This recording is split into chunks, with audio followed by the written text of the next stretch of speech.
I thought my wife and I had the perfect marriage, until the lies started unraveling. The late nights, the cold distance, the empty excuses.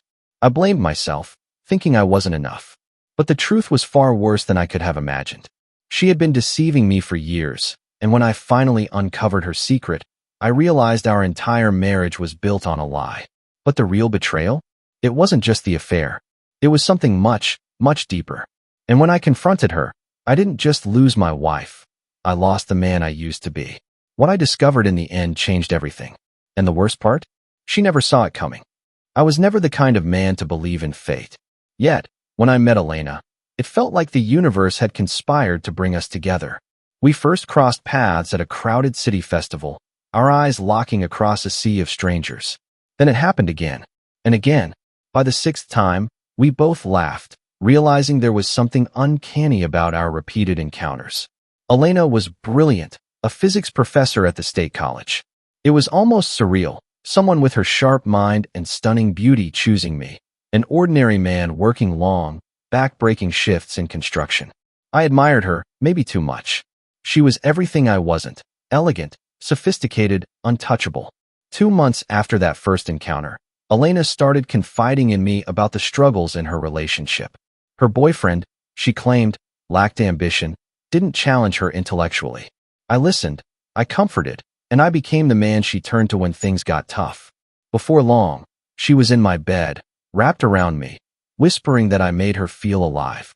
She promised she was ending things with him. When she finally did, we became inseparable. 9 months later, we were married. And for the first time in my life, I believed I had won. Our first year together was blissful. We signed a pact, children before I turned 40. I had always dreamed of being a father, of raising a family, giving my kids the love I never had. But by our second year, cracks started to show. Elena wasn't getting pregnant. Test after test confirmed that nothing was wrong, neither with her nor with me. But unlike me, she didn't seem to care. "Don't worry," she would say dismissively, brushing my concerns aside. "It'll happen when it's meant to." Her indifference cut deeper than she realized. I wanted a child, a family. And yet, the woman I loved showed no urgency, no sadness, nothing. Something wasn't right. Then, the silence started. At first, I barely noticed it. Missed conversations here, absent-minded responses there. Then, entire evenings would pass with only the sound of Elena typing away on her laptop. The woman who used to eagerly tell me about her day now barely acknowledged I existed. When I tried to bring it up, she always had an excuse. Busy with work. Tired. Not feeling well. In the bedroom? That became a battleground. At first, she turned me away with apologies, saying she was exhausted. Then, it became avoidance, sleeping before I came to bed, locking the bathroom door while she changed. The final blow came when I reached for her one night, only for her to recoil, as if I were a stranger. That night, something inside me snapped. I lay awake, staring at the ceiling, questions eating me alive. Was she seeing someone else? Had she fallen out of love with me? I dismissed the thoughts. No, Elena wasn't like that. But the weeks turned into months, and her distance became undeniable. The woman who once knew everything about my colleagues now seemed eerily well-informed about her own students. One student, in particular. Ryan. The name had slipped into our conversations a few times, always laced with admiration. "He's brilliant," she would say. "Truly gifted. One of the most promising minds I've ever taught." I should have paid more attention. But I was a fool. Instead of facing the truth, I convinced myself it was just a rough patch, that she was stressed, that she needed space. I told myself she still loved me, that I just had to be patient. I was blind, and I had no idea that the life I had built, the love I had cherished, was already crumbling around me. The shift was slow, almost imperceptible. One moment, Elena was the woman I married, sharp, affectionate, devoted. The next, she was someone I barely recognized. I tried everything to bring her back. Dates, gifts, surprise visits to her office. Each effort was met with polite smiles, fleeting affection, and then, nothing. It was as if she were going through the motions, playing a role she no longer believed in. Then came the night of our anniversary. I had planned everything. A reservation at one of the best restaurants in town, a gift I spent weeks picking out, a night meant to remind us of who we used to be. I sent her reminders throughout the day, making sure she wouldn't forget. But she never showed up. At first, I was worried. I called, no answer. I texted, no response. My mind spun with possibilities. Was she hurt? Had something happened? When she finally returned home the next morning, her excuse was casual. I was working late at a colleague's place, she said, brushing past me like my concern was an inconvenience. We lost track of time. That was the first time I felt something I hadn't before. Rage. Not frustration, not sadness. Raw, burning rage. I wanted to grab her, shake her, make her look me in the eyes and tell me the truth. But I didn't. I just stood there, my hands clenched into fists, breathing through the fire in my chest. Because I knew. She was lying. And suddenly, every distant glance, every missed touch, every late night at work came rushing back with brutal clarity. Elena was cheating on me. But I needed proof. I couldn't just accuse her, not without something concrete. So, I did what any man pushed to the edge would do. I hired a private investigator. The week that followed was a blur of restlessness and paranoia. Every time she left the house, I watched her, memorizing her movements, her habits. I became a ghost in my own home, quietly observing, waiting for the moment the truth would reveal itself. Then it happened. The investigator called me. "We have something," he said. "You'll want to see this for yourself." I met him that night in a dimly lit parking lot. He handed me an envelope, his face unreadable. Inside were photos. Elena, walking hand in hand with a man who was barely old enough to order a drink. Laughing with him, leaning into him, whispering in his ear like she used to do with me. And then, the final picture. Elena in the driver's seat of her car, her hands tangled in his hair as their lips met. I felt sick. My stomach twisted, my vision blurred, my heart pounded so hard it drowned out every sound around me. I wanted to break something, to scream, to hurt someone, but I didn't. Instead, I went home and waited. And when I stepped into our bedroom, I saw it, the pill bottle on her nightstand. Birth control. She had been taking them this entire time. All those nights we spent agonizing over why we couldn't conceive, all the sleepless hours I spent blaming myself, wondering what was wrong with me, and she had been lying. She never wanted children. She never wanted me. And at that moment, something inside me truly broke. Elena wasn't just unfaithful. She had been deceiving me since the day we said I do. And now, she was going to pay. I sat in the darkness of our bedroom, the bottle of birth control pills in my hands, rolling it between my fingers as if the motion would somehow change reality. My heartbeat was a dull, heavy thud in my chest, each beat reminding me of how blind I had been. She had never wanted a child. She had never wanted our child. And yet, she had let me believe it was something we were struggling with together. She had let me carry the weight of it, had let me suffer through the sleepless nights of guilt, through the endless tests, through the hope and the despair. She had let me beg her for a future she never intended to give me. The betrayal burned deeper than anything else. Deeper than the infidelity, deeper than the lies. This was deliberate. This was cruel. I placed the bottle back on her nightstand, staring at it for what felt like hours. Then, I made a decision. I couldn't let this go. The next morning, I went through the motions of normalcy, pretending like nothing had changed. I kissed Elena goodbye as she left for work, her lips brushing mine as if she hadn't just destroyed me from the inside out. I watched her drive away, and something inside me twisted. She had no idea what was coming. That night, I told her I had to leave town for a few days to visit my mother. It was a lie, but she didn't seem to care. She just nodded, already half distracted by her phone, probably texting him. And I let her believe I was gone. Instead, I rented a hotel room across town and waited. By the next evening, my phone buzzed. The investigator's message was short. "She's not alone." I left the hotel without thinking, my hands gripping the steering wheel so tightly that my knuckles turned white.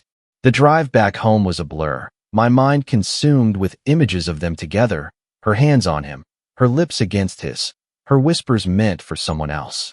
And then, I was standing at my own front door. The house I had built with love. The house that was supposed to be ours.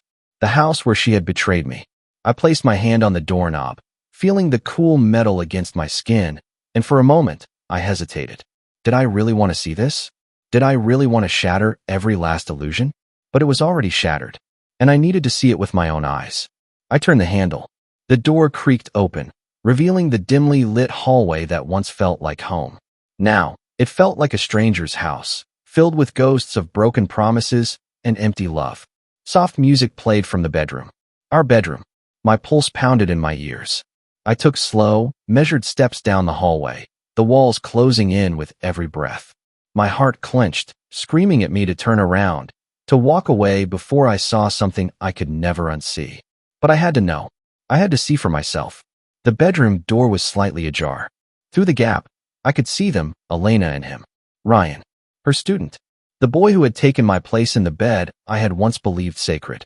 She was laughing, her voice soft and warm, the same way she used to laugh with me. She ran her fingers through his hair, her touch affectionate, intimate, loving. I gripped the doorframe to steady myself, nausea rolling through my stomach. How many nights had I laid awake, wondering why she wouldn't touch me, why she turned away, flinched at my touch, recoiled as if I disgusted her. And yet, here she was, with him, holding him the way I had once begged her to hold me. My breath hitched. I must have made a sound, because suddenly, she turned her head, her green eyes meeting mine in the dim light. Her face went pale. "Ethan," she whispered, pulling the blanket up to her chest, as if that could somehow protect her from the truth. Ryan scrambled, panic flashing across his face. He grabbed for his clothes, fumbling like a thief caught in the act. The betrayal hit me all over again. I had imagined this moment 100 times. Thought about what I would say, how I would confront her, demand answers.